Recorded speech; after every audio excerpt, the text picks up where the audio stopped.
read John Sherrill's book too, and it intrigued me, and I was on the New York subway, and I missed my stop because I was glued. You liked it too? I loved that book. Glad. And then when he said that, he even had someone speaking gibberish to see if that would really be a language, and he took that to a language expert, and they said, oh, that's just gibberish. So they knew one was a real language and one was just fake. But after I read that book, I walked into a church, and I heard people speaking in unknown languages, and I asked them afterwards, what does it feel like? And they just said, oh, it's just, coming out of my mouth. And I thought, don't they feel like something's taking over their mouth? I mean, these languages that they don't even know. Well, one day I was just saying, thank you, Jesus. And all of a sudden, I had a Scottish accent. This New York girl had a Scottish accent. A Brooklyn Scottish accent? Or? It was a pure Scottish accent. And then all of a sudden, it just changed into all these languages. And I heard French and Spanish. And then I went home to my mother, and my nice Jewish mother, and I said, Mom, listen to this. And my mother knew Latin, Spanish, French, Italian. So I started speaking in these supernatural languages. I'm not sure I understand. Could you make that clearer for me? So I think that's where kind of the idea that pagans are gay comes from.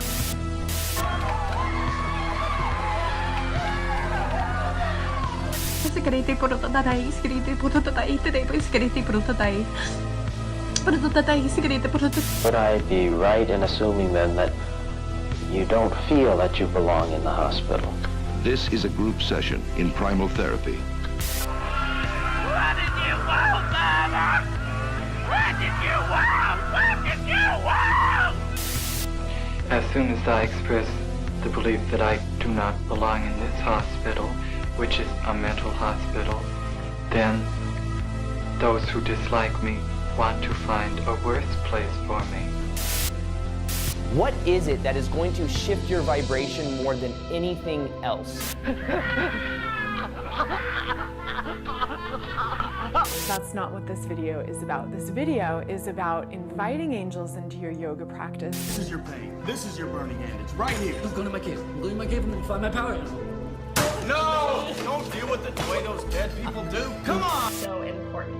All right, so breaking it down, going back to the basics, we all have auras. Guided meditation worked for cancer, it could work for this. And just that, your angels come in. It's the greatest moment of your life, man, and you're off somewhere miserable. So I want us to think ahead for a second, and not just say 5, 10, 15 years. Imagine you were thinking ahead 1,000,000 years. Who's going to help you connect with your own path to personal power. And so what's wonderful about these journeys is that oftentimes our helping spirits will show us a different path using symbols. No! Don't deal with it the way those dead people do. Come on!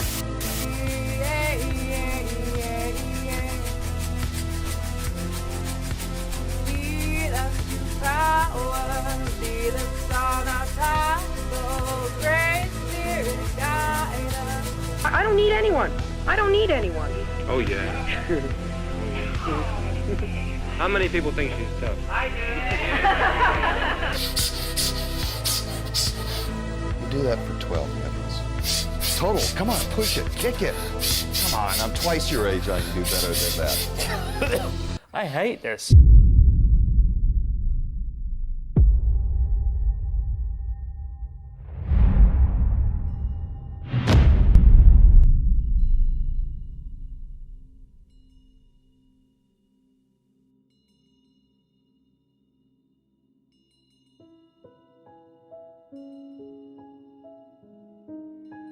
In the dream energy of being separate, they still seek. Until that dies, this is about the death or the end of an illusory energy, and until that energy dies, they'll always be seeking. So even though somebody could understand that what they're seeking they will never find, they'll still go and seek. They can't stop it. The nature of me or the self is just to seek.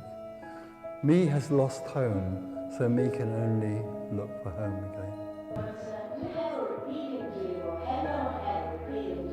Yes, I did have a repeating dream.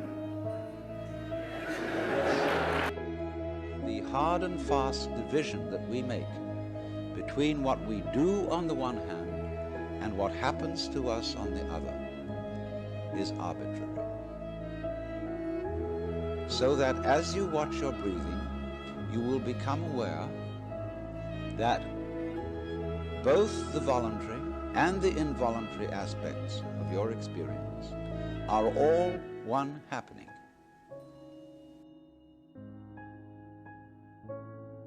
There's no one left. Liberation is the end of that which experiences life or thinks it knows that life is happening. So it's the end of anything that would know anything in terms of knowing there's no self. It's the end of an illusion, and all that's left is indescribable. It can't be described, what's left.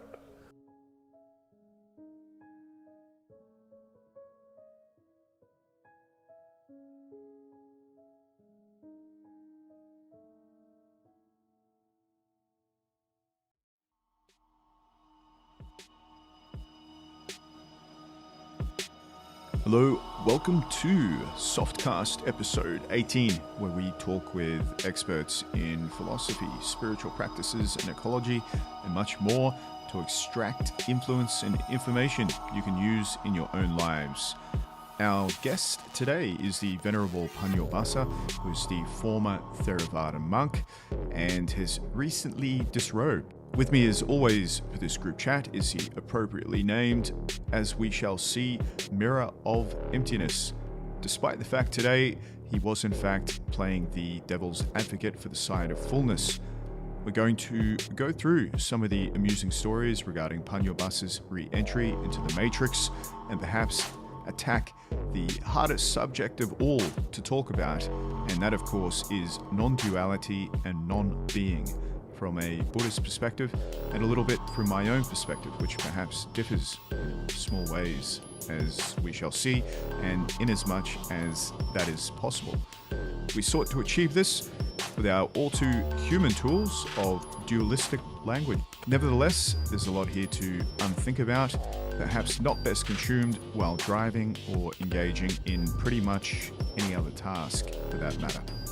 Please enjoy. How has your reintroduction into the real world been in general? Are you finding it difficult or? Not really. I mean, I haven't started like working at a regular job yet, which there's a very high likelihood that's going to be happening within the next few weeks. So that might change things quite a lot. But right now, I've just been sort of settling in and just taking care of a lot of stuff that has to be taken care of before I can start, going out and being gone most of the time. So how do you reinsert yourself into society? Like, I don't know what the system is over there, but do you have like social security or stuff like that you need to go and get, social security numbers or, different certificates or documents that document your existence?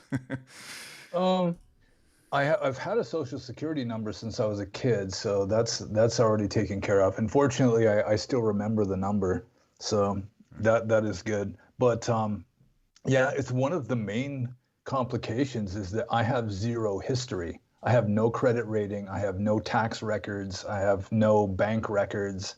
It's just like I dropped out of the sky, and a lot of people they don't know how to deal with that. I've gotten letters just for no other reason than to inform me that they tried to do a credit rating check on me, and I don't have a credit rating. It's neither good nor bad. It's just non-existent.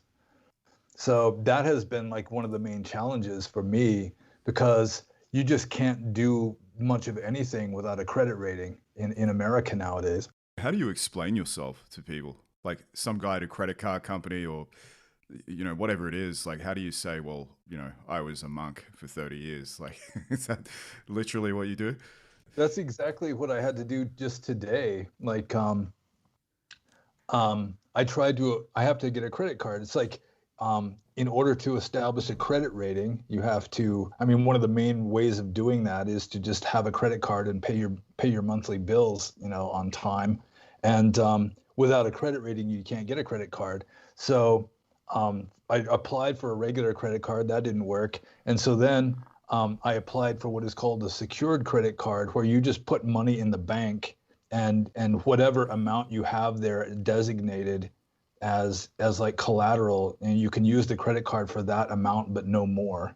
But even that, they're having to do a security check on me, because it turns out I haven't paid income tax in 30 years.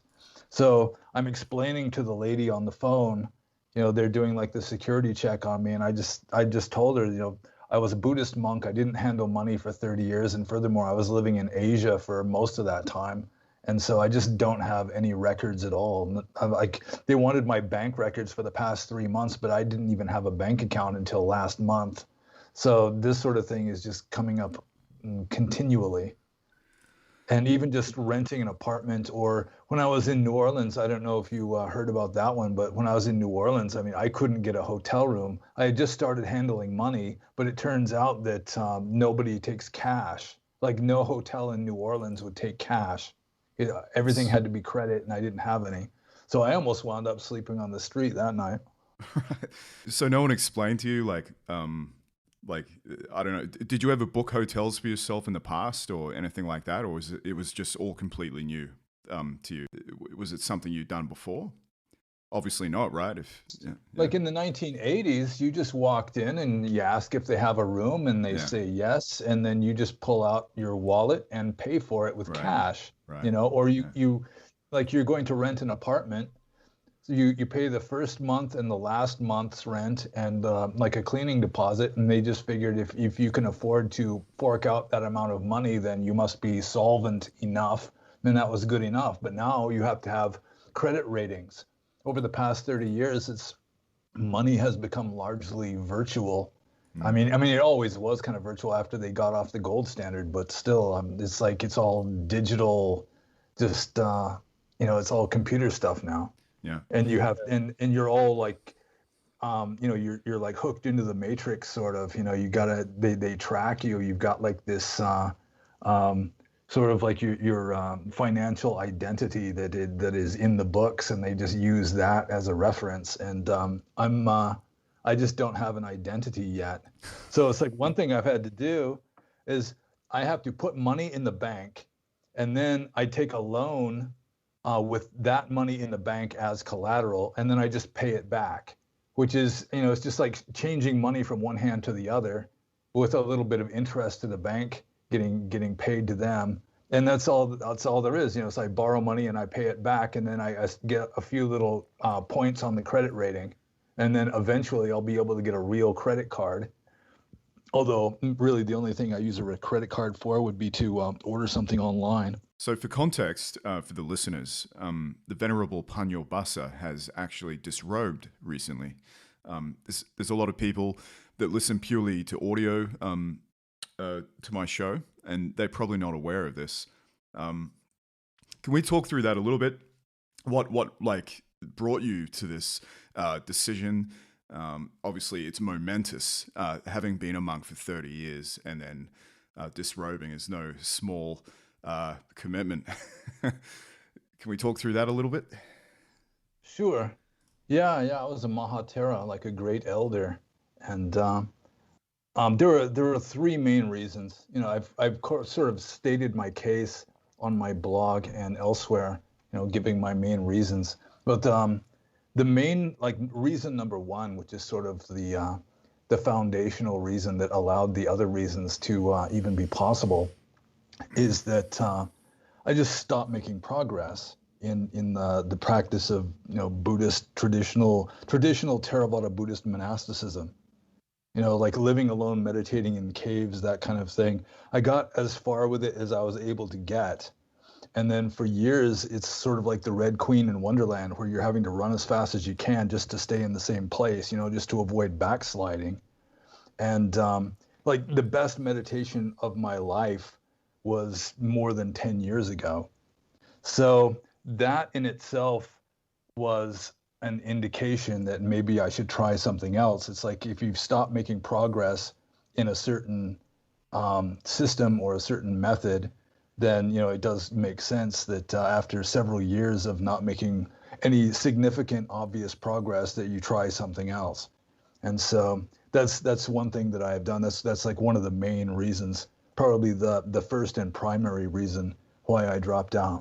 Another fundamental reason is that I was burned out on living in Southeast Asia, just not speaking English and eating rice and goop every day and just sweating and getting weird tropical diseases and this sort of thing. I wanted to come back to America or to the West somewhere where I could see eye to eye and communicate with people that, there's not like a culture barrier and a language barrier in between us, where I could do more good by teaching Dhamma, because the Burmese have their own like ethnic or traditional approach to Buddhism that I do not follow, because I just am not a born Burmese Buddhist. And so I really wanted to live in the West. And as it turns out, practicing the rules strictly in the West is very, very problematic. It's almost impossible.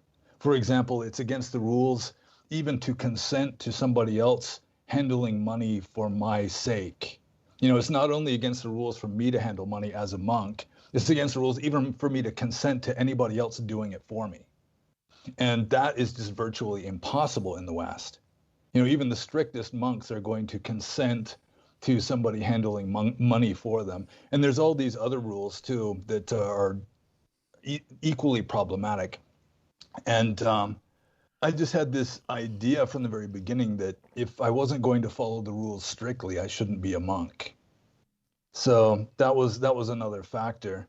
That part of the problem is that Theravada Buddhism was designed for ancient northern India, the Ganges Valley, 500 BC, and the culture is so radically different between that and what we've got going in the West now, that really it's a common analogy is that a Buddhist monk or a Theravada Buddhist monk, a bhikkhu living in the West, is sort of like a tropical plant that can live naturally in the tropics, but you come here to the temperate zone and you've got to be in a special protected environment with people taking care of you. You can't just live naturally anymore.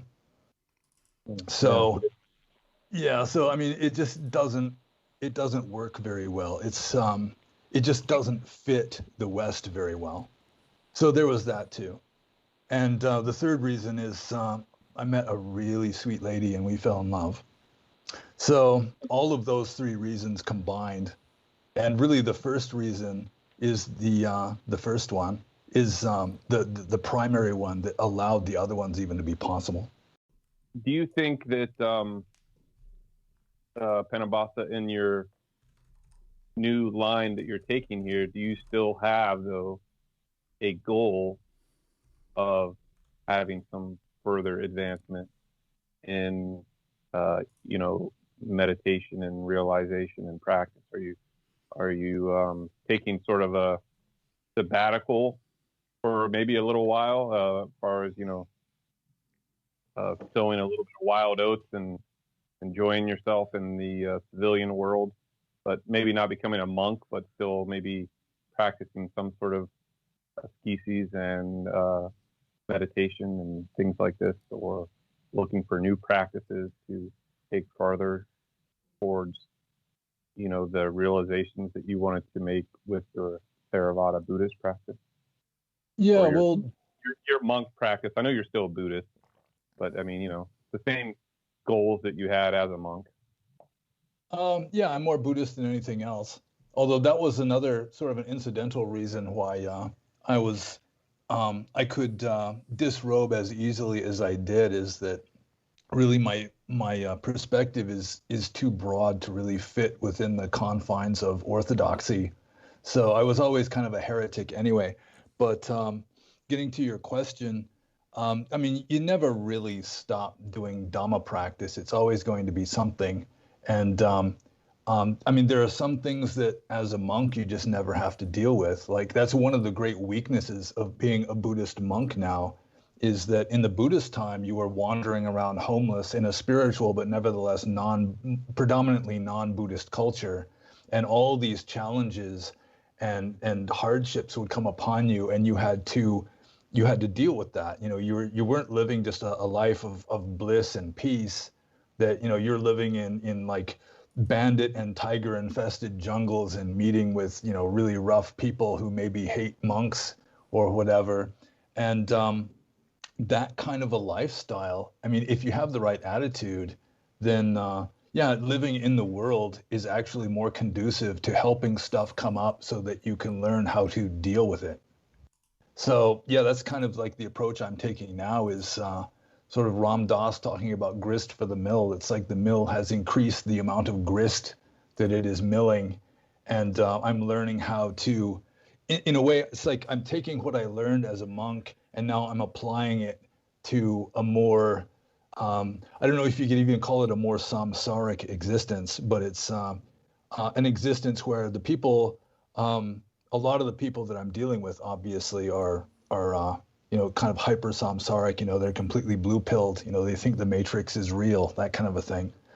So yeah, like interpersonal interactions, that kind of thing can just like atrophy as a monk. I mean, you just don't really get a lot of experience with that. Like a monk, when dealing with other people, largely sees other people as stimuli. You know, in the seeing, there is only the seeing, in the hearing, there is only the hearing, that kind of a thing. And so in a way, you just close off and become introverted, and really being open with another person, that even the capacity for that can atrophy as a monk, which is really not all that great spiritually, it seems to me. I mean, you can become enlightened through just becoming a complete introverted hermit, I suppose. But yeah, for me, I just got as far with that as I could, and so now I'm trying the just interacting with other people and you know, trying to have an uplifting effect on myself and other people at the same time. You know, by helping others, you help yourself. By helping yourself, you help others. That sort of a thing. So it's yeah, I'm surfing bigger waves now. I'm like at a more advanced difficulty setting, and we're seeing how that goes. And hopefully, I won't totally wipe out. But thus far, I've been doing pretty well, if I do say so myself. It's this kind of idea of like a Zen in the marketplace, right? You can reach a calm state of mind in a forest and, you know, some ideal setting. But if you can't maintain that amongst people in the city or some community, then, you know, maybe you're not as developed as what you think. Yeah, exactly. Yeah, there's Ram Dass had the story of the spiritual hermit who's living out in the cave until just light is shining from his face. You know, he's just in this state of bliss. He thinks maybe he's enlightened even, and so then he figures it's time to go into town. He goes into town, and on the sidewalk, somebody just jostles up against him, and he's just indignant that somebody dared to jostle him. You know, and then boom, it's like he's right back down in just dealing in the muck again, because being like a spiritual hermit, one thing it does, it just like separates you from certain challenges, and yeah, it just, a lot of stuff just doesn't have the opportunity to come up, so it can just lie latent. You know, in Buddhism they talk about anusya, or latent tendencies. So you have to be challenged. You have to have you know, reality beating you over the head sometimes, you know, reality in quotes, I suppose, but you have to have challenges in order to really make progress, or at least I do. I do best when I'm challenged. Like when I was in school, I did best in the hardest classes, because the easy ones were, you know, they were just kind of boring. You know, you don't pay full attention to that. So yeah, I mean, if you have the right attitude, then, you know, Zen in the marketplace is you know, it's just a higher difficulty setting. And yeah, getting back to the Zen in the marketplace thing, you know, they do say that Zen in the marketplace is 1,000 times better, or 10,000 times better than Zen on a cushion. And also with regard to the Zen master, you know, they say that the hall can resound with the master's shouts, and blows from his stick can fall like rain, but still inside he's living in, stillness and emptiness. So that's the goal now. That's what I'm practicing now. Have you read the Vimalakirti Sutra? Oh yeah, a long time ago. What, the Vimalakirti Nirdesa Sutra, where that was just like anti-Hinayana propaganda largely, where it's it is, but it has this sort of theme of kind of this guy who's in the world, but and then he's a bodhisattva who's more advanced than the arahant chief disciples of the Buddha himself, and he's going to like taverns and brothels and that sort of thing. Oh, that's kind of pushing it seems to me. Yeah. yeah, I think it is. Yeah, it has a very polemical sort of slant to it for sure. There's that one propaganda scene where I think it's Sariputta, who is like the Buddha's right-hand man, who tries to sit down on Vimalakirti's chair, and the chair is like growing so that he's like a little kid and his feet won't touch the floor and that sort of thing. So it's definitely kind of shameless propaganda to some degree. It has some of that spirit of Zen in the marketplace, so it's maybe a seed of that anyways, and it's in there. Yeah, I mean that's kind of one of the messages of it. I mean, obviously he's more advanced than Sariputta and Moggallana, but he's going to the brothels and the taverns. So he's managing it better than they are, even though he's in a more samsaric environment, or a more like crudely or blatantly samsaric environment. Right. It kind of reminds me a little bit of a book I read, Agora on the Left Hand of God, which is a book about the Agora sadhus in India, who take the left-hand path by kind of like a deliberate engagement with filth and everything that you would consider to be unpleasant. As part of that, they smoke ganja, as they call it. They sit at the charnel grounds. They drink alcohol, and they do all this stuff. They drink out of skulls and this kind of thing. Is it similar? Like, is there something to be said for exposing yourself to these things that are a part of life, and being able to do it in a way where you're detached or distant from it, which I think is the ultimate endpoint of that practice, I'm led to believe. Not that I know much about it. Like early Christianity was sort of similar, you live in the world but not of the world, But I think like deliberately seeking out, skulls to drink out of and that sort of thing might not be a good layman's middle path. I think just living a relatively simple and, non-harmful life, and just taking life as it comes and dealing with it, I think that would be an appropriate path for at least a Theravada Buddhist. I really can't speak for the Tibetans or the ones taking the left-hand path, but I mean, you just live a relatively peaceful or like a relatively simple life, and don't follow after like luxurious things that aren't really necessary in life, and just try to keep it to a reasonable minimum. And still, I mean, life is going to be tossing all kinds of stuff at you, especially if you're outside of a monastery or outside of a cave. That's a nice segue, actually, into kind of the reason that we're having this conversation, I guess. I was reading one of your blog posts recently, one of many middle paths, and it really spoke to me because I've been not dealing, it's the wrong word, but thinking about a lot of these things, a lot of the things that article brought up. And a couple of questions arose out of this. And amongst them is this idea of non-dualism, which is something that I've been thinking about a lot lately, as much as you can think about something like that, which is kind of an absurd notion anyway. But before we flirt with the ridiculous, can we go through this blog post? And actually, you said in the introduction it was one of your more popular Dharma talks. But what's the general theme that you're trying to project with that article, just for the audience? Well, I started off with, the Buddha's first sermon. Traditionally, he was discussing the middle path between self-indulgence and self-torture. And most Buddhists nowadays don't give that much thought because they don't want to torture themselves and they can't afford the extreme luxury. And so, it just kind of is ignored largely. But there's many different ways of interpreting a middle path. Even like eternalist view and annihilationist view. You've got an eternal, you live eternally, your spirit lives forever, or when you're dead, you're dead. And Buddhism follows a middle path between those two. And even like in some of the suttas, there's like a middle path even between existence and non-existence. It's like, you can't say that things completely really exist, but they don't completely really not exist either. And so there's like this middle path, almost like practically unthinkable middle path through that. But the main point I was making in that one blog post is it was sort of a variation on the original, the middle path of the first sutta, where it's the middle path between self-torture and self-indulgence.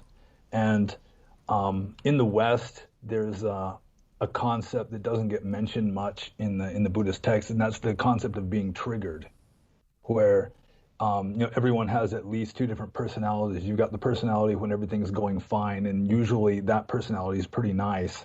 And then you've got the personality when things just go wrong. And, some people just go into a rage, or they'll go into, self-loathing or whatever. There's all different ways of being triggered. And most people just try to avoid that. They try to live their life carefully so that everything is like predictable and relatively safe and manageable.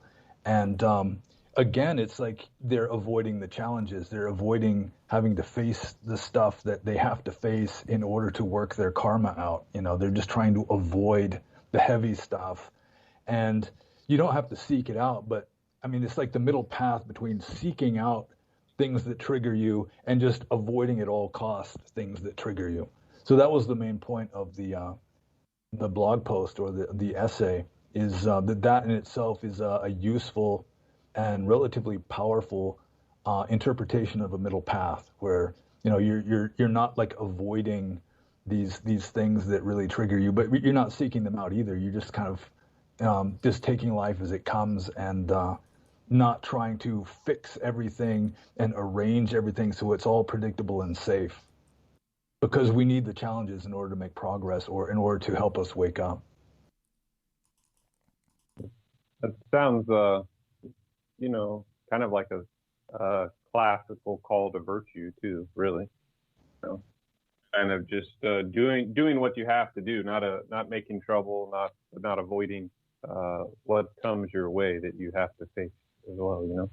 Yeah, sure. Like for example, just always telling the truth. I mean, that can get you into trouble sometimes, but you don't fudge on the truth in order to stay out of trouble. It's like, well, your duty is to tell the truth or remain silent, and if you can't remain silent, then you're just going to have to take the hits that come.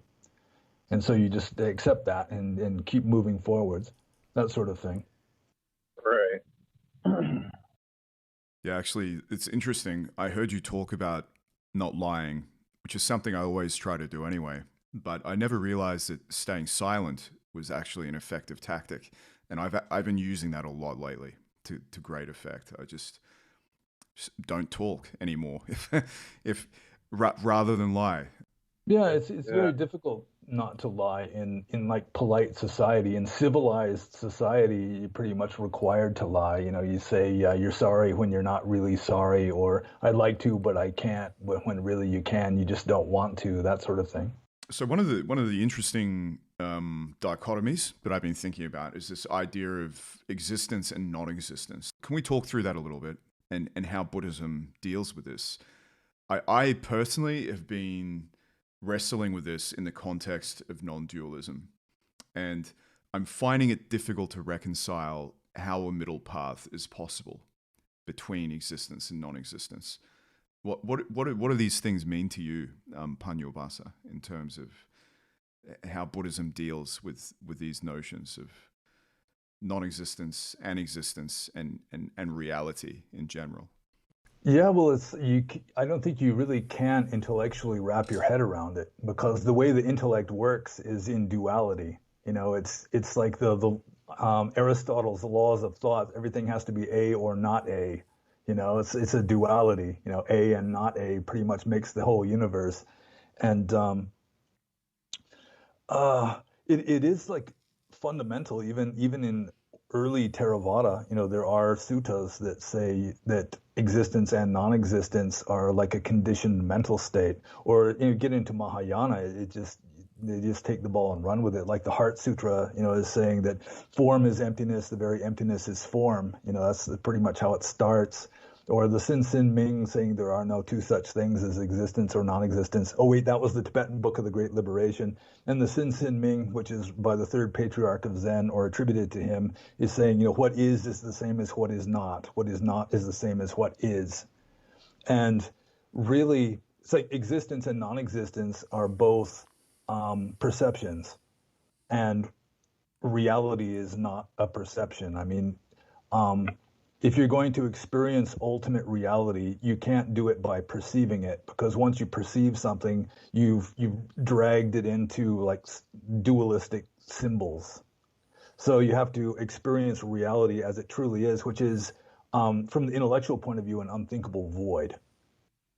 And so you can't really wrap your head around it intellectually. You just have to experience it directly, like through a mystical experience or something, or through really deep meditation, or through being enlightened, I assume. For me, I've been engaging in probably what I call a dialectic around the ontology of non-dualism, and particularly non-self, and how these things seem to be connected to me. For example, when I sit in Zazen, I notice that things arise, thoughts arise, bodily sensations, etc. Everyone knows this when they meditate. They notice these things. Thoughts arise, and ultimately the perception of what is, I'm presuming that is also a kind of a construct that is arising. And in that respect, I think that the self is illusory in some sense. So the I that takes responsibility for all these things is not substantive. It doesn't exist, because I in a sense am not doing anything at all. It is a happening, an occurrence. This is kind of what I feel like is the insight of no self. Does the Buddha specifically say anything about this kind of perception, this kind of experience? And I'd like to start to investigate how the notion of there not being a self and the notion of dualism are related, because I think it would be a fruitful discussion to go into why they are kind of related and what maybe some of the implications are. Yeah, well, Nagarjuna took it even farther, and he pretty much identified like paticca samuppada, or dependent co-arising, with no self and with emptiness, and it pretty much described the reality of everything, where everything is devoid of any kind of individual self-essence or self-existence. And no self is a tricky one, because it's obviously difficult for people to understand. Just going with, if you look in the text, there are several different attempted explanations of no self. Like one of the earliest ones is the simile of the chariot, where a chariot is made of parts. It's got the boards and the axles and the wheels and all that, and you can't say that any one of those individual parts is the chariot. You can't say that just a random assemblage of those parts is the chariot, that the chariot is just a kind of convenient label that you put onto a certain configuration of parts. And you could swap out a wheel or something, and for the sake of convenience, you say it's the same chariot. But it's just it's just like a symbol that you slap onto probably another symbol. It's just a perceptual way of how the mind works that we use that. Or another interpretation of no self is from the Buddha's attributed traditionally his second discourse after his enlightenment, which caused the first 5 disciples to become enlightened, which is the Anatta Lakkhana Sutta.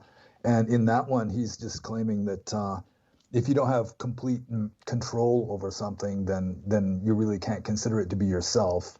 And then he points out that all of the 5 khandhas, all of the 5 aggregates really are not entirely under our control. And so going with that also, we don't have a self. And that would also presumably rule out free will also, because Sankhara Khandha, which is volition, is also not entirely under our control.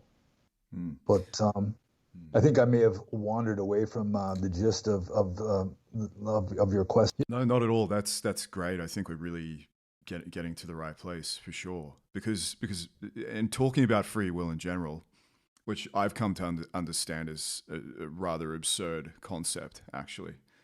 I don't know how it arose in culture, but it just seems ridiculous the more I think about it. And even sitting in meditation for a minute, you kind of realize how absurd it is if you view it the right way, which of course is that all these things are happening kind of without my conscious control anyway. So how am I willing anything at all? And I think that does tie into where I want to go with this non-dualism concept.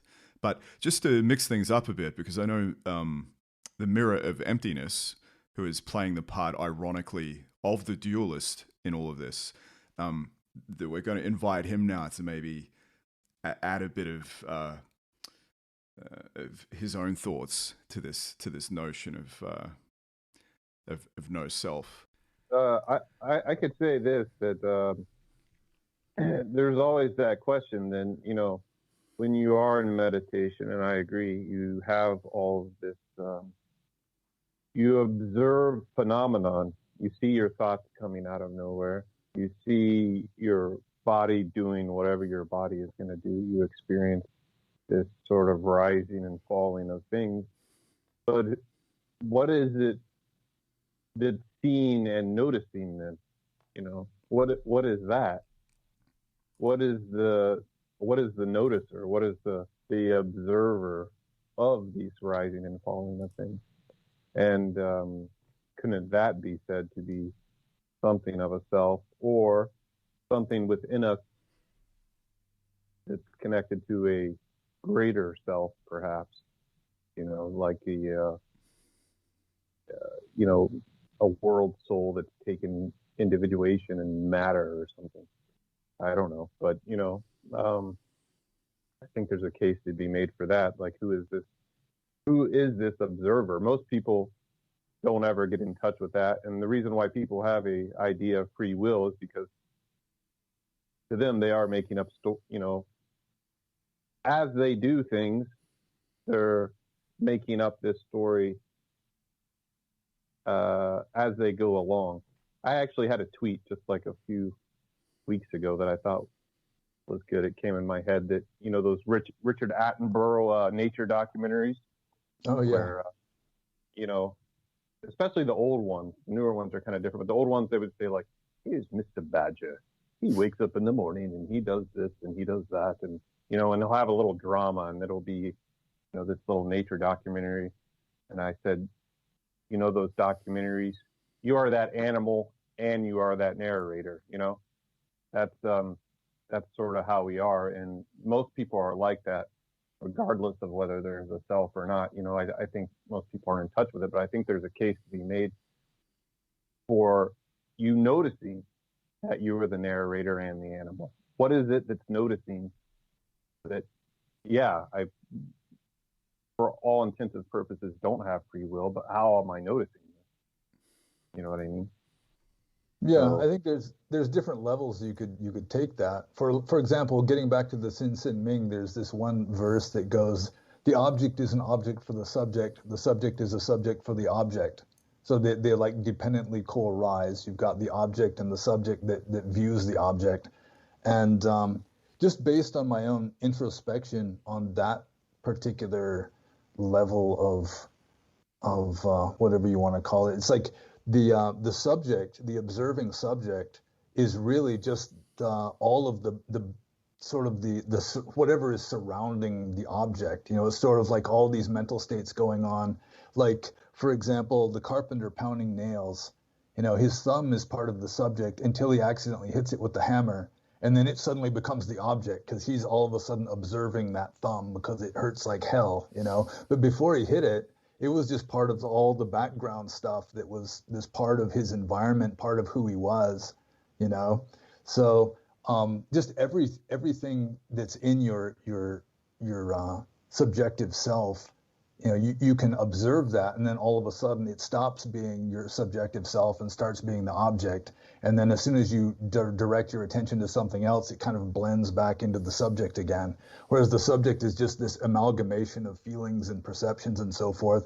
And so many of them, you know, stay enough the same that there's this sense of continuity that continues with that.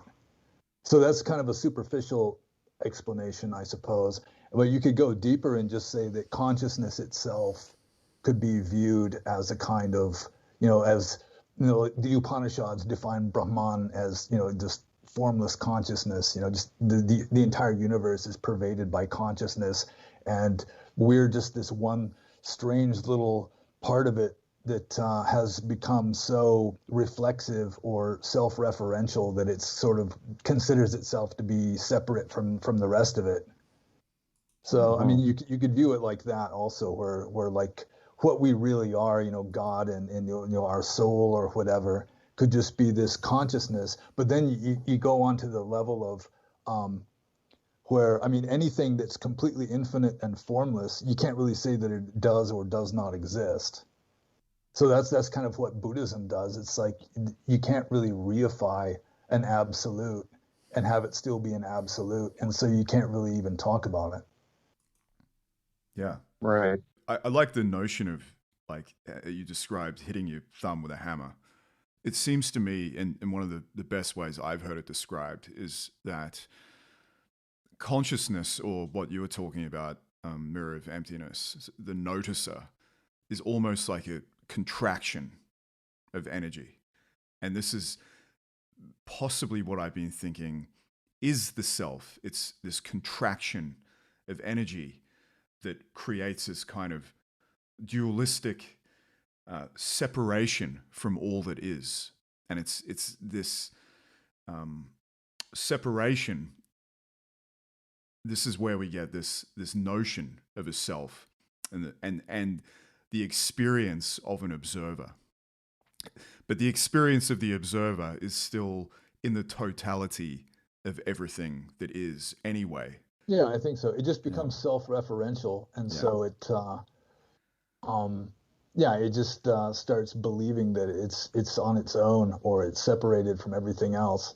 But also, self-reference can produce paradox. You know, like Kurt Gödel, you know, he proved that you know, any self-referential equation, for example, can produce it can produce paradoxes that they can neither be true nor false.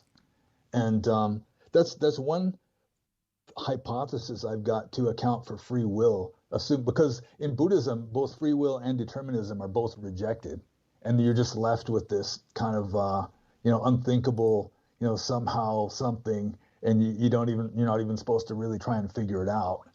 But I kind of like that notion, though. I like the idea that it's just this, there's no time as such.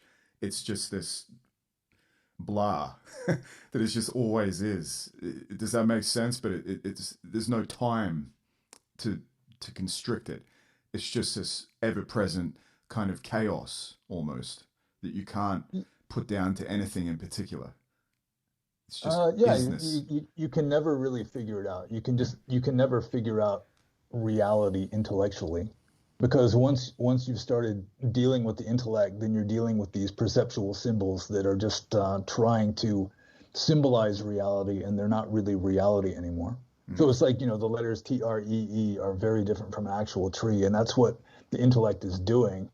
or you know, we might think in pictures, but even a picture of a tree is radically different from an actual tree. And really, we're just stuck in like words and pictures and that sort of thing. And we can't even get close to reality as it is, so long as we're dealing with thoughts and perceptions. What if you go on like a Platonist sort of bent here, you know, meditate on what is it that makes a tree, and sort of like try to get into the world of forms, of how forms manifest into this reality of ours, you know, and then, you know, beyond the forms you have like the intellect, and then up to the one and that sort of thing. You ever try to contemplate things like that? Well, I mean, you're still dealing with the shadows flickering on the walls of Plato's cave. You know, you can get really subtle and everything, but so long as you're dealing with perception, then you're dealing with samsara. So, I mean, you can understand samsara really, really elegantly, but still, you're never going to get to ultimate reality through thinking. Right. No, I see what you mean, but maybe the acts of those sort of contemplations, you know, sort of tear apart the cave. You know, you're making that's the process of getting yourself, realizing that there is something out of the cave and that you're walking out of it. You know what I mean? You're finding a path through these sort of exercises, maybe not just strictly Platonic exercises, but even Buddhist meditations and things where you still have to, you know, dwell in samsara and make your way out of it. You know, you're like in the bottom of a swimming pool. You know, you got to be in the water for a while yet before you bounce out, but you have to go through that water first. You know what I'm saying? I don't know, but yeah, although I mean, reality is always here. We don't like leave samsara and enter nirvana, because you know, reality is we're already there. We just we're so confused because of our perceptual process. You know, we're so distracted by the thoughts and feelings and everything that we just don't notice that we're already just soaking in ultimate reality. This is a problem, just quickly, that I have with the notion of a path, and it ties into what you're saying here. If there's no self and reality is always in its totality all the time, even my perception of not being complete and being separate, that is still the totality of everything. So if there is no free will, because everything is already as it is, then what, if you have this realization, then in a sense, there's no path as well, because everything is already here all the time. Yeah. So the path is in a way, it's sort of like a Zen koan, where you just follow the path until you just reach a dead end or something. Or another way of describing it is, you could say that there is a path and you follow that path, but the path doesn't lead to nirvana. It doesn't lead to reality. You just follow that path until eventually you just realize that it's unnecessary, and then you just sort of bail out sideways. Like a lot of Hinduism, you know, they're trying to follow the path, you know, just they're refining and refining and refining their consciousness until they get into these really superhuman mental states. But still, they just, no matter how many times you sweep the floor, there's always going to be dust, and you're never going to reach the end of that path. But you, like in Buddhism especially, I mean, some people can become enlightened from a relatively crude state. You don't necessarily have to purify yourself. I mean, there's no end to the path. So you just follow the path until finally you realize that it's just kind of pointless, and then you just let go and you're there already. So it's kind of like a Zen koan, where there's just no real resolution. You just eventually just give up. Because, yeah, as you say, and the thing is, whatever the practice is, the practice of purification or whatever it is, it nevertheless is going to be incomplete, because you're trying to sate the sense of separateness from everything, and you're trying to make the experience of the self better, in a sense. But that's not the point, as far as I can see, because that is still a deluded state. that state of separateness, and what you'll never get to the ultimate understanding from practicing something, because practicing something assumes there is something to be found at the end of everything. Yeah. And nirvana just doesn't have a cause. It doesn't, it's unconditioned. So it doesn't have any causes or any effects. And so nothing that you do is going to make you be enlightened. And I think there are some old Buddhist texts that indicate that that's really what you're doing, is you're trying to become enlightened. It's like you reduce all of your desires down to this one last desire for enlightenment, and you try with all your heart. And then finally you realize that nothing you do is going to get you there, because doing is karma, and nirvana is not the result of karma. It's not the result of anything. And so you just get to that point where you realize that it's your desire for enlightenment is your last hindrance to actually just being there, because you were already there from the beginning. It's almost like the path itself is a trick. Yeah, it's like skillful means, like in Mahayana talks about skillful means. You have to still doing all those things is making yourself like amenable to awakening to that awakening, because obviously, barring any, sort of crazy, maybe this happens at once in a, million years, but the average Patujana worldling doesn't even think about these things and isn't going to just awaken and see that sort of thing at all. So the people who are usually awakened are making themselves amenable with that awakening, and that's where practice and precepts and things like this go, because you're stilling your regular worldling desires in a way that makes you amenable to see this. You know what I mean? Whether or not you actually come at it or. But can we say there's an awakening if there is nothing to awaken? Yeah, well, that's just part of the whole paradox that you can't really wrap your head around. Once you start dealing with enlightenment or ultimate reality, then just trying to figure it out doesn't work. Right. Yeah. Yeah, I mean, I agree with that, because, words fall short, definitely at a certain point. I mean, we kind of know what we're talking about here. We're pointing towards something, but we can't really, we can't make our, language adequate to what we're talking about, because really it's just kind of an intuition, I think, that we have. Yeah. So I think one way you could describe the path is just reducing distractions, because people are just so distracted by samsara, all the shadows flickering on the wall of the cave. If you can reduce that enough that finally, if you can just eliminate the shadows, then you're less likely to identify reality with the flickering shadows. Or one example I use a lot is if consciousness is water and mental states are like waves, then most people are just completely distracted by waves. This wave I like better than that wave, and I want this wave, and I hate that wave, and on and on. This wave is pretty and that wave is ugly, and they don't realize that it's all the same water. But if you're able to, through yogic practice, to still the waves, to calm, so you've got like a flat sea, then at least you can get this insight that the waves are not reality. And then you just identify with the water. And then when the waves come back again, then if you're good, this would be like Zen in the marketplace. You still see it just as water. It's just different manifestations of the same water.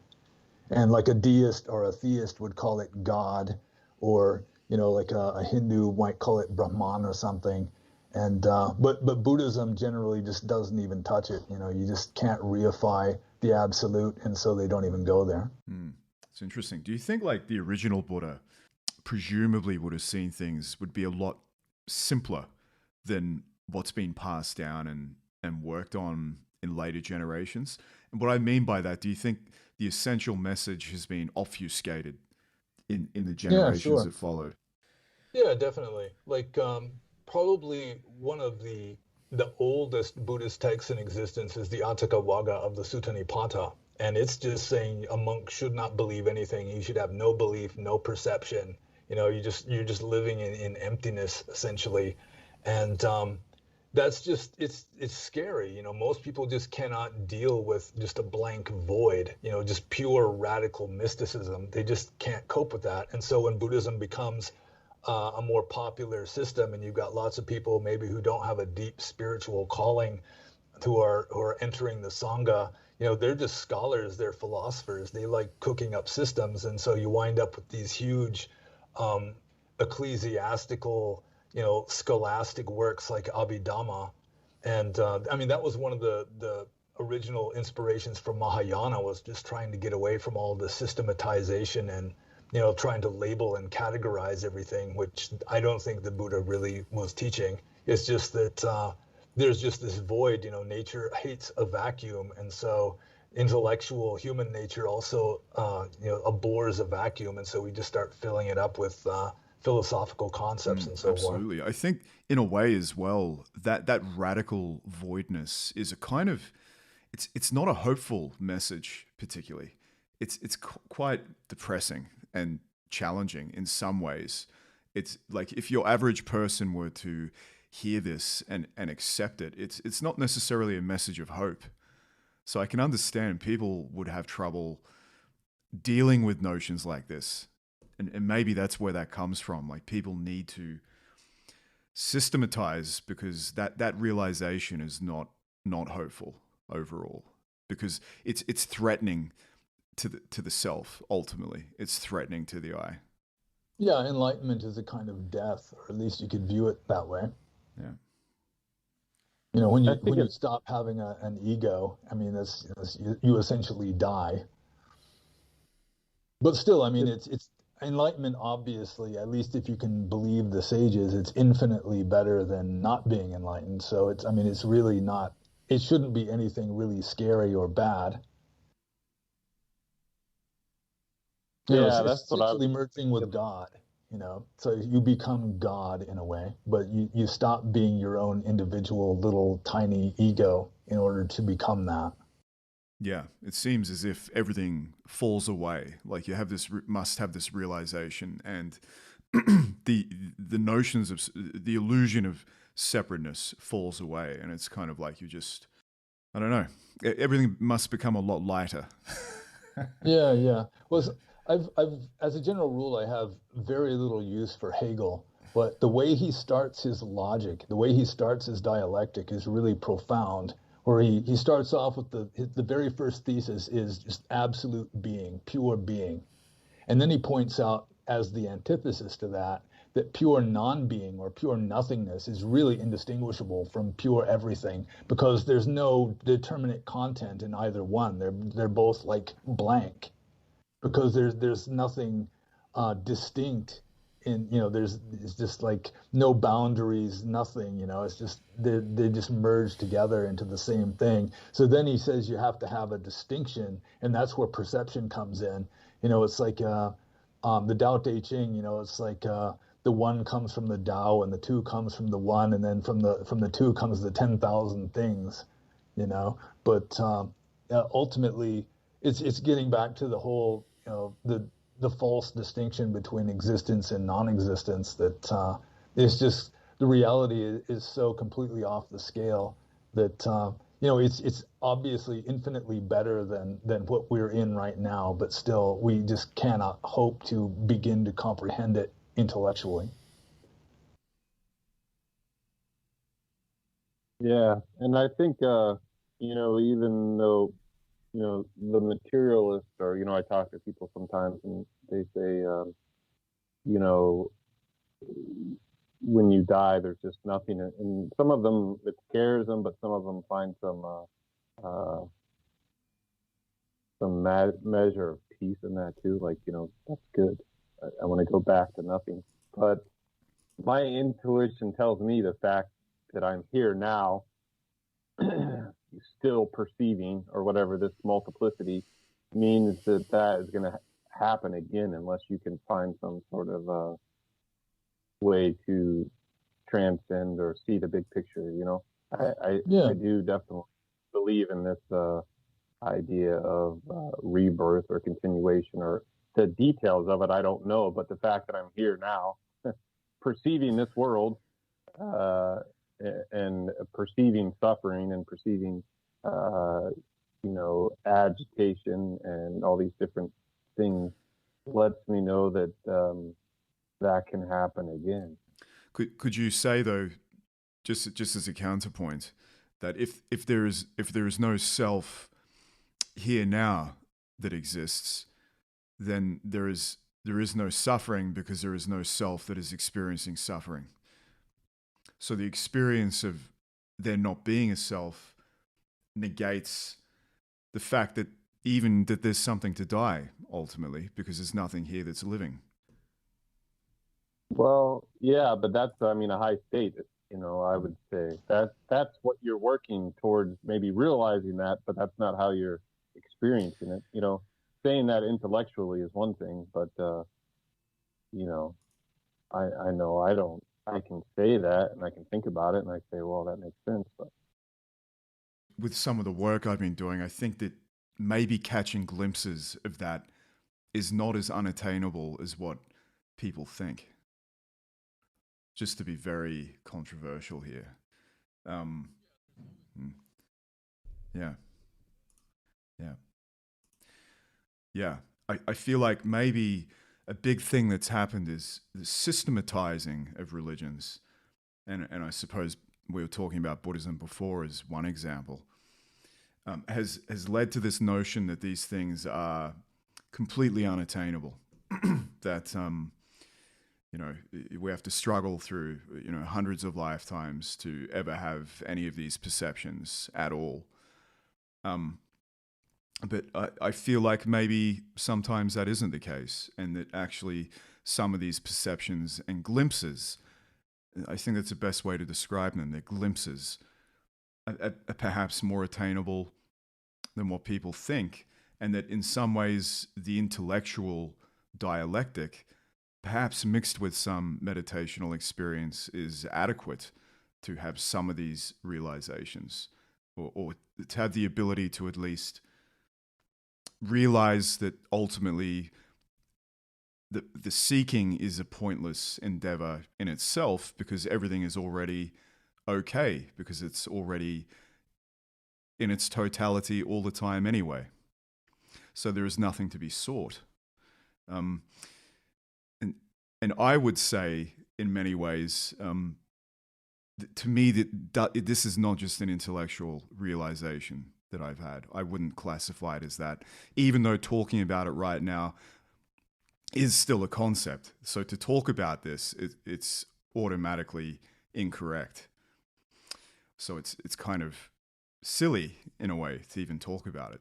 Yeah, well, some people do have their realizations just accidentally. Like Ramana Maharshi.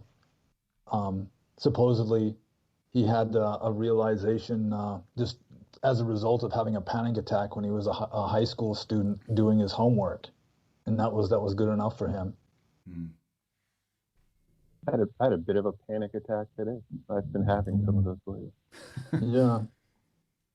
But I would say, like you're talking about the realization, and I was saying, you were saying it's not just an intellectual one, and I'm not trying to demean it or anything. Well, perhaps it's more, just quickly, it's more the realization that there's nothing to be realized.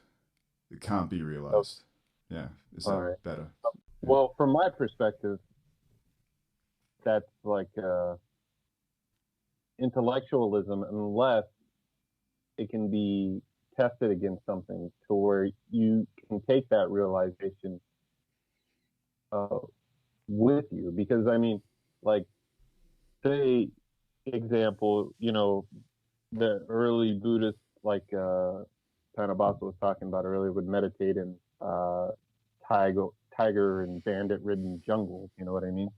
And the Thai forest tradition, Ajahn Ma and them, he recommended this too, because you would have these realizations, but how would you feel if there was a tiger growling right beside you? You know what I mean? Or if there was a tiger eating you, what sort of mind state would you take with you as you die? and you know, your life force or your mind stream or whatever that's going to go with you as you die. I know we're saying there's no you to go with you, but here you are all the same. Is that going to bear fruit? You know, because I still definitely kind of look at it that way. You know, I look at it like you know, when you're facing death, that's kind of where that's where your theories are tested. You know, that's where you have an idea of what you've been working towards. Is it any good, or are you going to be clinging to life? Are you going to be clinging to something, to your perceptions of yourself, and something that's going to keep you earthbound, or perhaps even lower, or some other state? I could say that I don't know how I would react, because it wouldn't be me reacting as such. Yeah. Okay. Plus, it could be the triggered version, or also, I mean, just from the Theravada Buddhist point of view, it's like we're dying every moment anyway. So, I mean, that sort of thing is happening all the time. We're always dying from one moment to the next. Yeah, I get that, but when you're actually like thicker, Yeah, you got the knife real, to your throat or whatever. yeah, that's another story. You know what I mean? Or if you get in a car accident, you get that frozen feeling while you're in the car accident. You know, that's a different feeling of dying, even if you don't die, than you know, the intellectual idea that we're dying every second. So I can say that everything for me recently has become a lot easier and a lot lighter, and a lot of things have fallen away. But nevertheless, things still arise. This is not a cessation of everything. Things still occur. So I would say, if someone held a knife to my throat, quite simply that I don't know what the reaction would be, because I'm not the reaction. I'm not anything. There would be a happening that arose, but I would not be controlling what arose. Yeah, I assume my pulse rate would increase considerably, but it's hard to say exactly what would happen, you know, whether I would just enter into like a mystical state. Like I've had a few, you know, close calls with death, you know, like getting in a car that's sliding out of control, that kind of thing. And as a general rule, it's like my mind just becomes crystal clear. I stop thinking, and time slows down, and I do whatever is necessary to keep me alive. And only after the danger is past, I'll start actually thinking again. So it's hard to say. I mean, a lot of people might just freak out under the same circumstances, but I think I have enough wisdom where if I was very close to death, I think I mean, I'd like to think that I'd enter into more or less of an expanded or mystical state, but we'll just have to wait and see. Yeah, it reminds me of Fight Club, actually. In Fight Club, how he crashes the car, where his alter ego does, and he says, "We just had a near-life experience." Could be something to that. I've had similar experiences, Pannobhasa, like in you know, situations where I thought I was going to die or something, where I just kind of close off, and also kind of like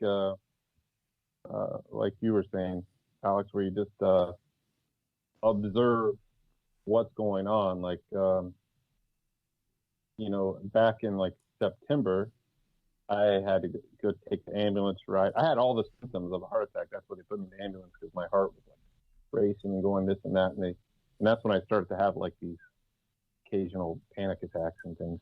I don't really know exactly why, because I don't feel like, you know, crazy all the time. But that one was really severe. I mean, like my heart was going like almost up to 200 whatever beats a minute. You know what I mean?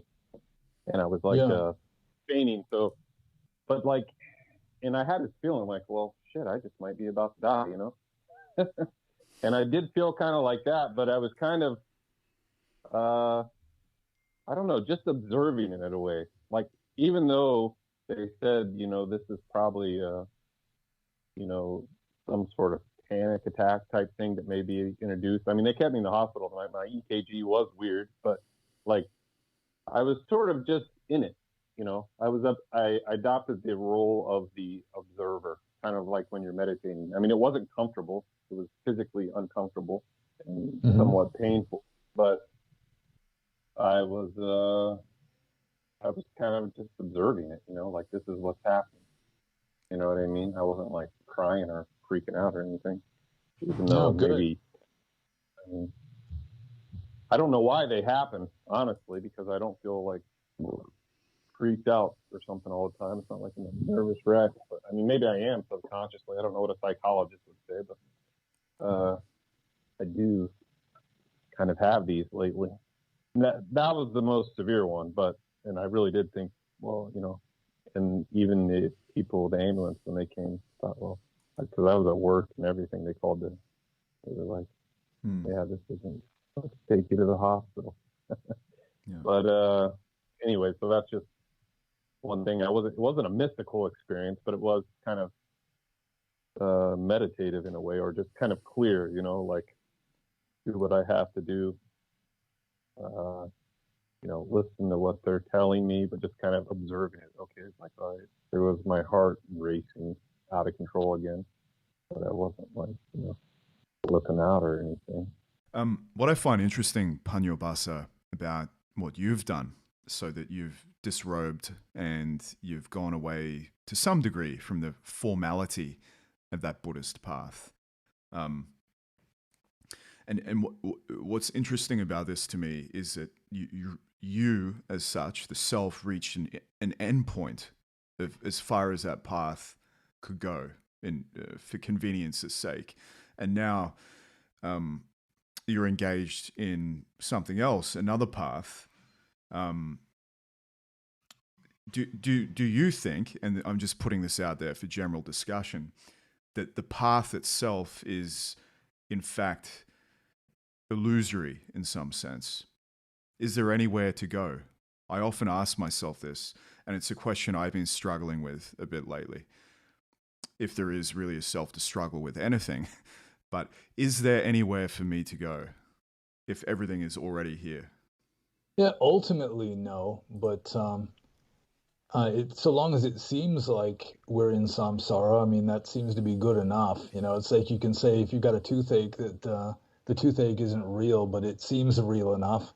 And so it could be that, I have had experiences where, for example, I was in Burma and it was just so hot so much of the time that I finally just kind of snapped one time, and I was just like cussing and like slamming stuff. I just couldn't take it anymore. And there have been a few times when I've been in a state like that where there's just this strange, almost like a dissociation happens, where suddenly I become like an actor just playing the role of somebody throwing a conniption, where there's like the two levels of reality at the same time. There's still, the crude me that's like cussing and slamming stuff and just having a meltdown. But then there's just this other level that's just observing and just completely detached and just watching.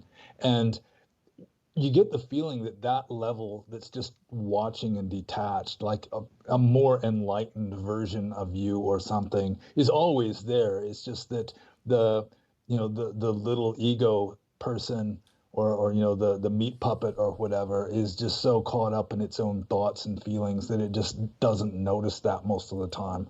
But that was what really struck me. The times that has happened is just this really strong impression that higher level of consciousness that's just observing and not getting involved is always there. So I guess what we're trying to do is just trying to stop identifying with the little meat puppet ego self and just kind of let go of that. And it might continue doing its business because nature takes its course, but eventually you reach a certain level of wisdom where you just stop identifying with it. Do you think part of letting go of that, letting go of seeking something? Like I was thinking the other day that, like, if you ever seen those old black and white silent films, how there's a guy who is trying to pick his hat up off the ground and he keeps kicking it away every time he gets close to it. And it's the process of trying to pick it up that makes him not be able to pick it up. And I've been toying with the notion that maybe it is the very seeking itself that is the thing that gets in the way of just seeing things as they are, because it is like the very process of that assumes a separation from everything that is, because you're trying to find something that isn't there. And I'm trying not to be ridiculous when I talk about this. It's kind of difficult. Yeah, towards the end, I think it can be that way. But it's like, most people they've got so many desires. They're seeking so many different things that it's just like the Matrix. And so one of the things that the spiritual path does is it reduces the things you're seeking down to one, so that finally let go of that is much easier than letting go of, the whole spectrum of things that the average normie is seeking and being attached to. So you get it all narrowed down to this one craving for enlightenment. And then finally you realize that even that is craving, and that's the cause of suffering. So eventually you just let go of that one last little thing that you've been still attached to. So the path can work that way, but ultimately the path doesn't lead to the gates of nirvana. Mm-hmm. It's like in Zen, I think they call it the gateless gate. Yeah, something like that. Interesting.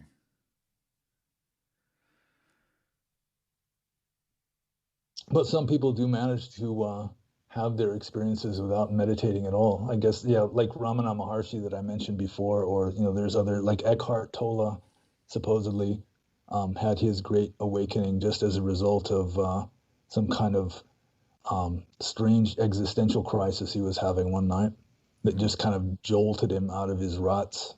It was similar, like I had a similar, and again, I'm not pretending, like, because I actually have come to the realization to some degree that I don't think I'm anything really.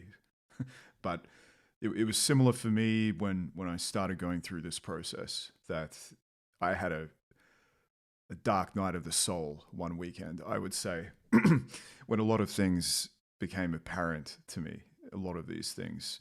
And it's kind of put me on the path now where I don't feel like I need to seek anything anymore. And I feel as if it's, as I was saying before, it's the very seeking that is the separation in itself. And it kind of ties in with free will. And I wanted to have a bit of a chat to you about free will, because I'd love to get your thoughts on free will. That we think that we are something, and therefore we think we are willing whatever is happening, and we construct narratives to describe what is happening. But clearly, I think when anyone sits, they have this realization that, like, I'm not willing anything in any substantial way, if at all. How do you view free will, and how does Buddhism view free will as a concept? Is it just completely nonsensical from the outset? Well, like I was saying a little earlier, it's like Buddhism or Orthodox Theravada seems to reject all of the options. It's like free will is rejected, like by the second sutta, the Anatta Lakkhana Sutta, which is saying that even volition is not under our complete control. But also determinism is out too, because the Buddha rejected, like, the Ajivakas, which was an ancient philosophical school or religion that said that it's all just deterministic. We're just like robots working out our karma, and we have no choice at all. He rejected that very strongly also. And so free will would sort of be like a middle path, just this paradoxical ambiguity that somehow something like that can happen. Like Ramana Maharshi said, the only real choice that we have is to be mindful or not. But I've been having this idea. I read this book, The Trickster and the Paranormal by George P. Hansen, and he pointed out that with regard to the reflexivity or self-reference creating paradox, like the statement, I am lying, is because it's self-referential, it can be paradoxical, and it can be neither true nor false. And so the way human consciousness works, especially if you're introspective, that's self-reference, and that can produce paradoxes, that can produce what should be impossible. And so I do have this hypothesis that something along the lines of free will could happen just through the paradox of being aware of yourself, or being aware of the mind being aware of itself, causing this short circuit, this strange self-referential, paradoxical loop that can somehow allow the impossibility of something along the lines of free will to exist. Yeah. That's basically what I was kind of trying to say earlier on.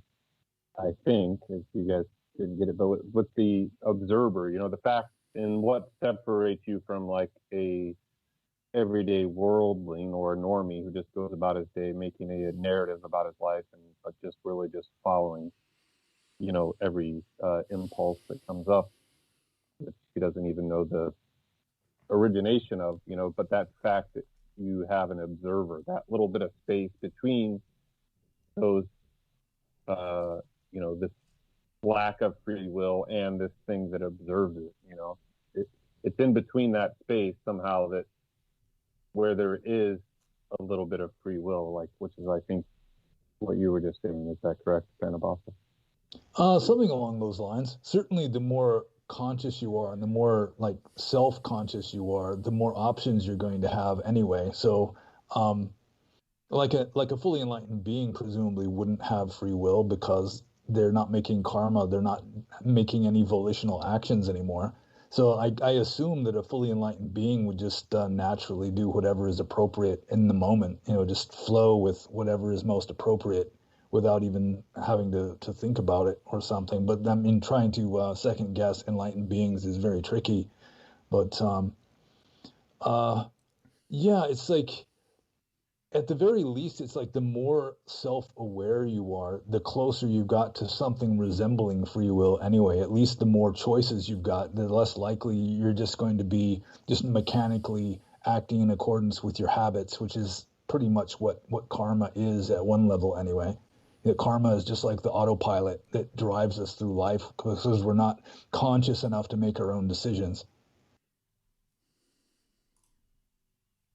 But exactly how free will and what it is and how it fits in is, I think it's just a paradox. Because logically, free will just shouldn't be possible at all. It also seems to me to be observationally impossible.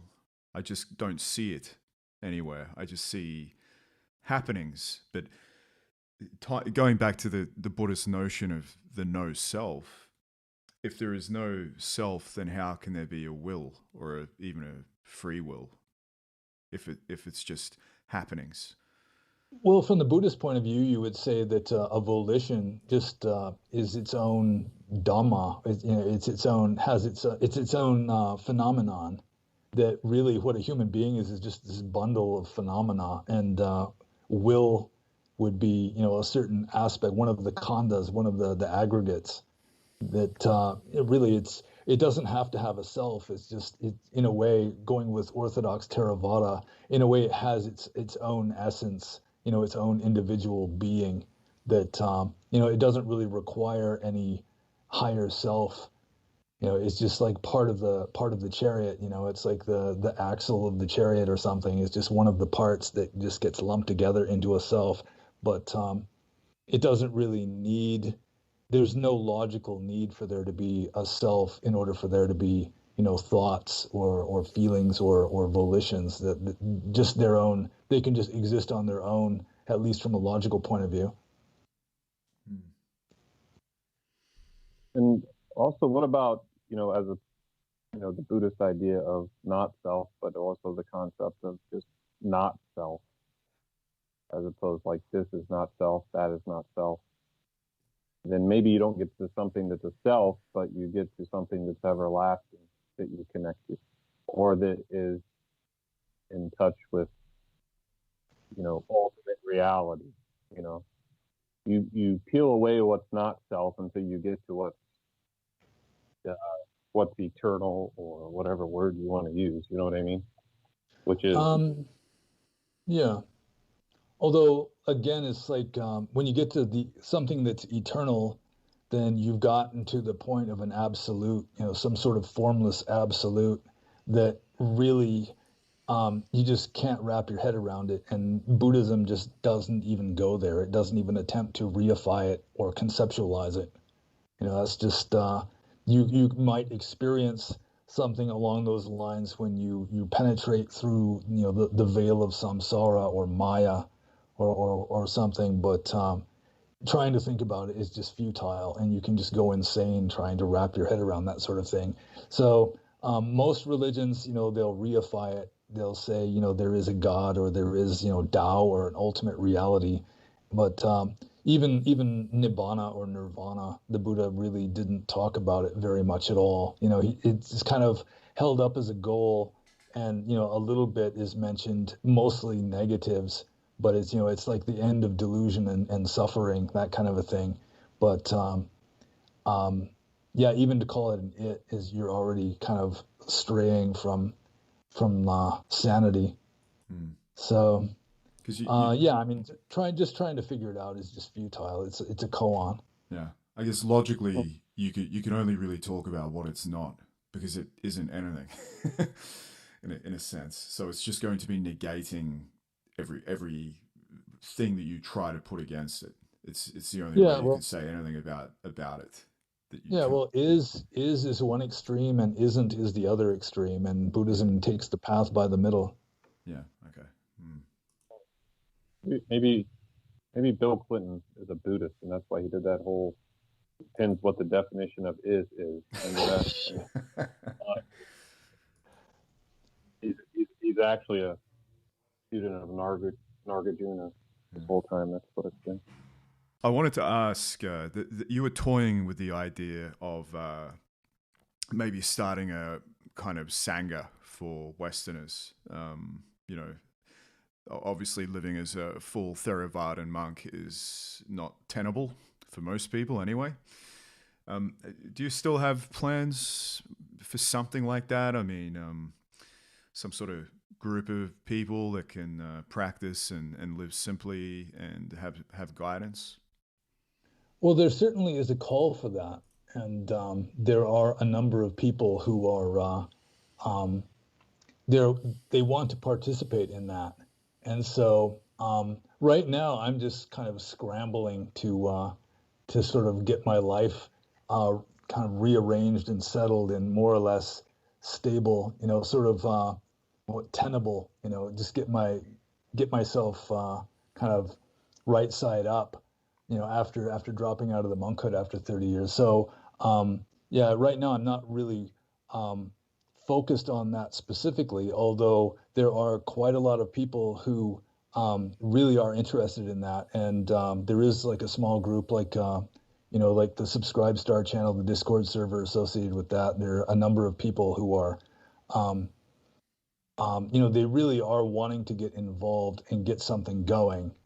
And one of the difficulties of that is we're just scattered all over, the Western world, essentially. So really getting like a geographical center going, or like a group that is actually meeting face to face, that would involve a lot of relocating for a lot of people. And so at present, it's mainly like-minded people that are communicating and sort of brainstorming. And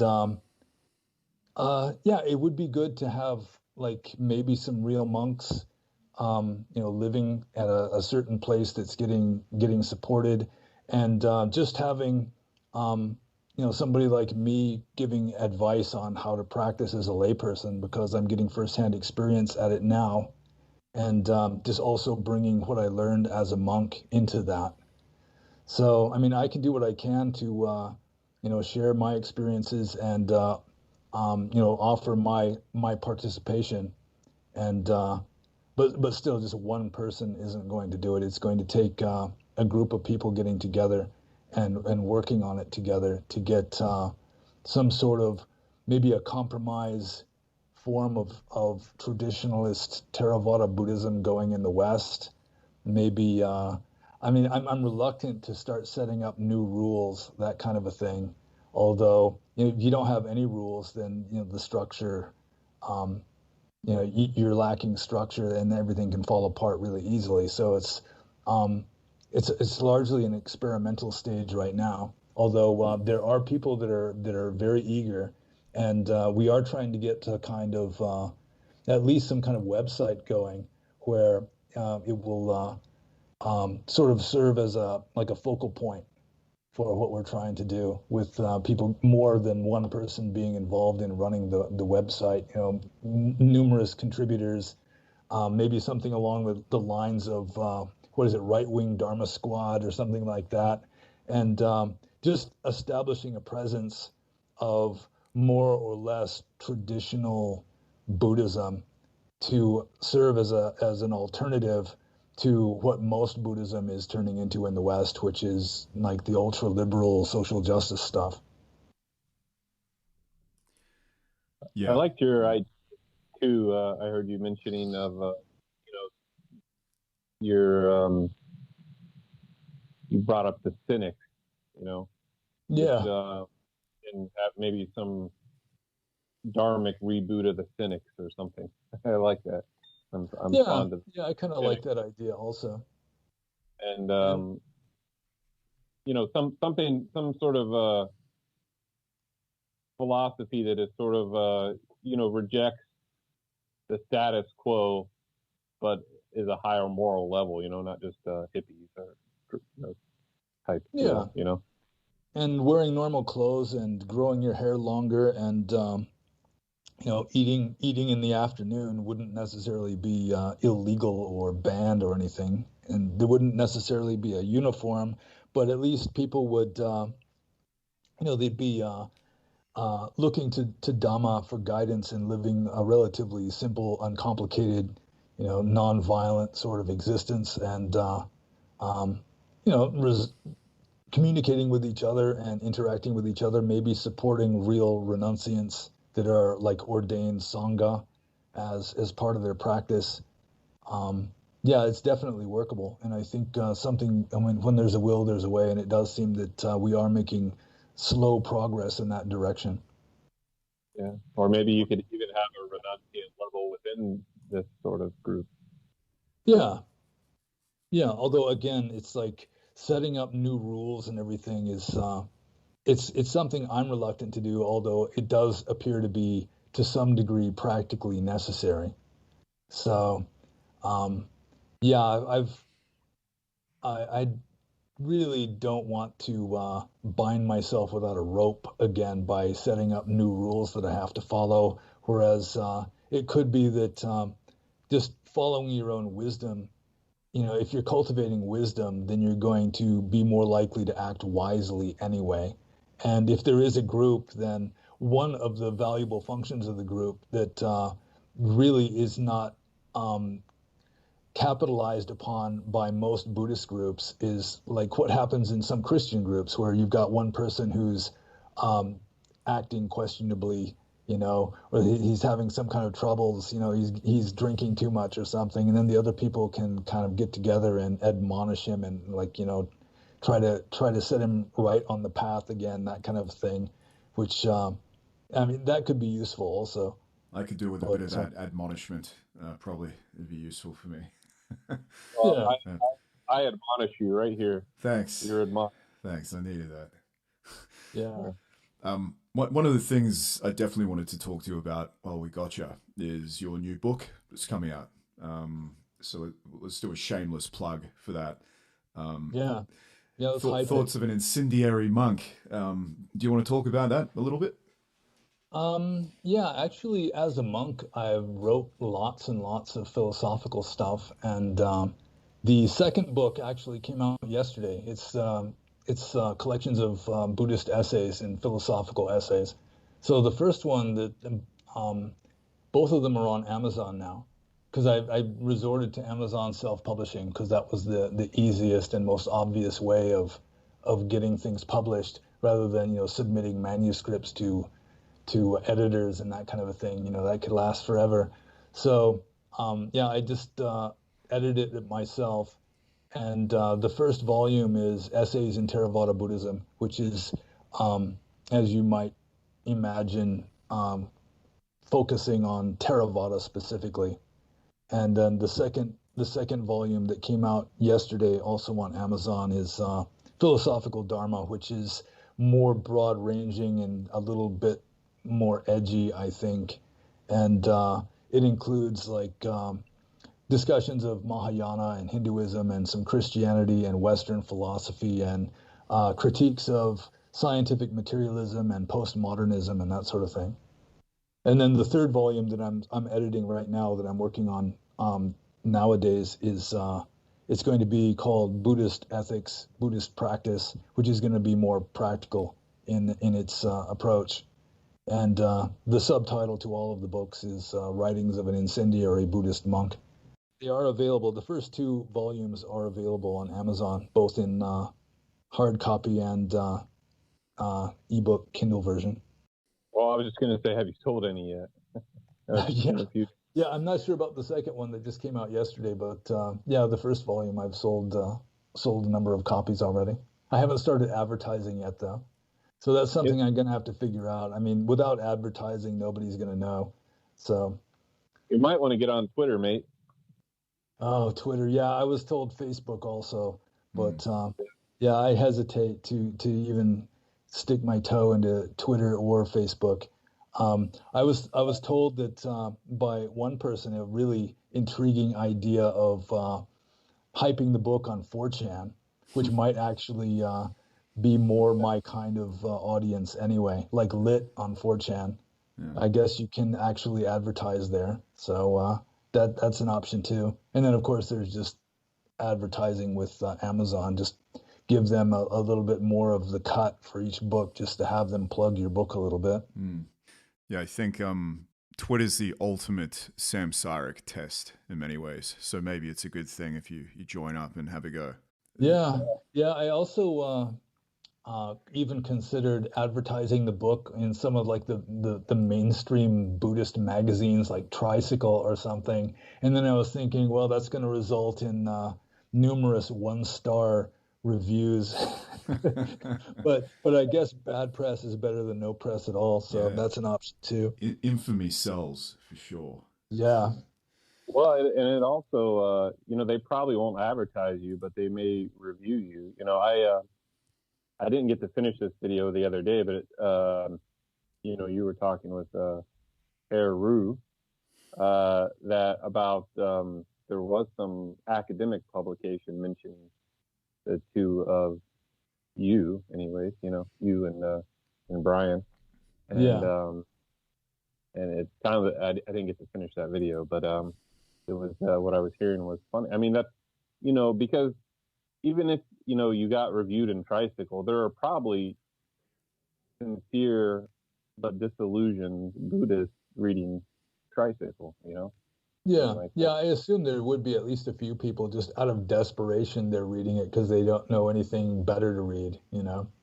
So a lot of people get bad press is, like you said, it can be good press too, because it can help you find people who didn't know they were looking for this. Yeah. So advertising is completely alien territory for me. So I still have to, that's one of the many things I still have to figure out as a layperson. Just today, I got long pants for the first time in like 30 years. I've been wearing shorts and just like monk flip-flops up until just today. I finally got some real shoes and some real pants. Wow. So I've still got lots of catching up to do. That starting with almost from scratch is taking some doing. What did you get? Some Nikes or a nice pair of leather shoes?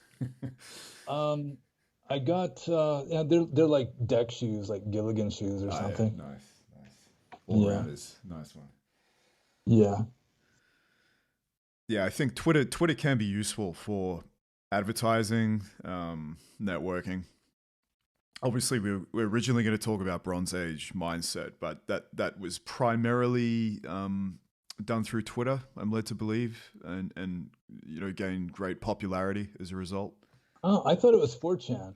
Probably 4chan. I thought as he well. was a big deal on 4chan. Yeah. Yeah. Well, maybe, but Twitter is really his main mainstay, I guess, of support. I mean, people on 4chan probably like him too, but 4chan isn't as big as Twitter for one. Honestly, I've only looked in on 4chan. I've never used it. I kind of find it incomprehensible in a way. Yeah, I'm surprised that that Bronze Age pervert could even exist on Twitter, considering that even God's own fool got chopped. It's a reasonable thing. Yeah. How he words things. Yeah, well, I mean, the book, Bronze Age Mindset, he seems to be endorsing like some kind of violent accelerationism and, even kind of verging into fascism. I think he calls it a barbaric paganism. Yeah, something like that. Yeah. Did we make it through the list there, Alex? Yeah, I think so. I think there's only so much talking about nothing that you can do. Yeah, yeah. Using dualistic language to talk about non-duality is kind of tricky. It is tricky, but I think it was a good chat. I got a lot out of this. Definitely. Good. So I'm grateful for your insight, Pannobhasa. Thank you. No, you're welcome. He's always on Twitter telling everybody they're nothing. Yeah. Well, I'm not really on you Twitter. Don't know anything. Yeah. Yeah, he's not. He's something. His bundle of scandas is on Twitter. Exactly. I'm not on Twitter. I'm not anywhere.